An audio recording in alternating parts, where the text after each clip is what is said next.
के गुर्गे अभी भी लोगों को परेशान कर रहे हैं। माफिया डॉन के गुर्गे अभी भी लोगों को धमकी दे रहे हैं, आदत से बाज नहीं आ रहे। प्रयागराज के करेली में अतीक के गुर्गों ने जाहिदा नाम की महिला की जमीन के बाउंड्री को तोड़ दिया और 5 लाख रुपए की रंगदारी मांगी। जाहिदा के पति और बच्चों को जान से मारने की धमकी दी गई है।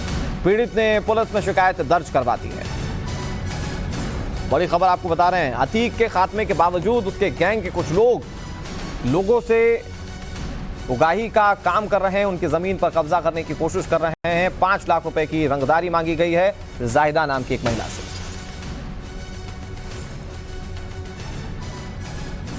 बात कर लो, यही सब लगाए रहते थे। और इस इरफान शिकारी बख्शी, इनसे बात कर लो, फोन लगा के देते थे। इन लोगों को हम नहीं जानते कौन है कौन नहीं, लेकिन ये फोन लगा के देते थे। धमकी भी दी थी आपको, रंगदारी भी मांगी थी? जी। कितना मांगा था? 5 लाख। 5 लाख रंगदारी मांगी थी। तो अभी भी आपको डर लग रहा है? जी, डर बहुत है हमें, अपने पति और शौहर, अपने बच्चों को लेके। विश्वास है कि अब अतीक का अंत हो चुका है, आप लोगों को अब जो परेशानी है वो उतनी नहीं होगी? अभी तक उनके गुर्गे हैं तो डर तो बनी रहेगी ना। देखिए, वही जमीन है और इसी जमीन के ऊपर जो है ये बाउंड्री हुआ करती थी और जाहिदा जी ने यहाँ बाउंड्री करवाई थी ताकि ये जमीन उनकी सुरक्षित रहे।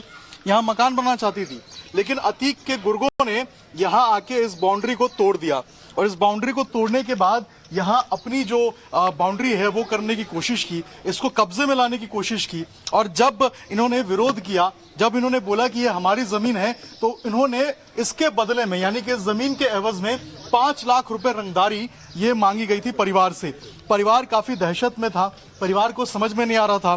पुलिस कंप्लेन भी रजिस्टर कराई और जब डीजीपी से परिवार मिला तब शासन की तरफ से यह आदेश आया, यहाँ पे प्रेशराइज हुआ और 2 तारीख को यानी कि सीएम के आने के एक दिन पहले ही जो है यहाँ पे इस पूरे जमीन के ऊपर जो है वो बाउंड्री वापस से कराने की कवायद शुरू हुई और एफआईआर दर्ज हुआ। अब जो परिवार है वो कह रहा है कि हमें शासन प्रशासन पे भरोसा है कि हमें न्याय मिलेगा, लेकिन अभी तक जो गुर्गे हैं ये गुर्गे परेशान करते हैं, फोन करते हैं। और अतीक का तो अंत हो चुका है, लेकिन जो उसके गुर्गे हैं वो काफी एक्टिव हैं अभी, यानी कि उन गुर्गों का खात्मा भी बहुत जरूरी है। लोगों में अभी तक डर है, लोग अभी भी बेचैन हैं और जब तक उनके गुर्गों पे कंट्रोल नहीं होगा, जब तक उनके गुर्गों को यहाँ से शांत नहीं किया जाएगा, तब तक लोग परेशान रहेंगे, ये लोगों का कहना है।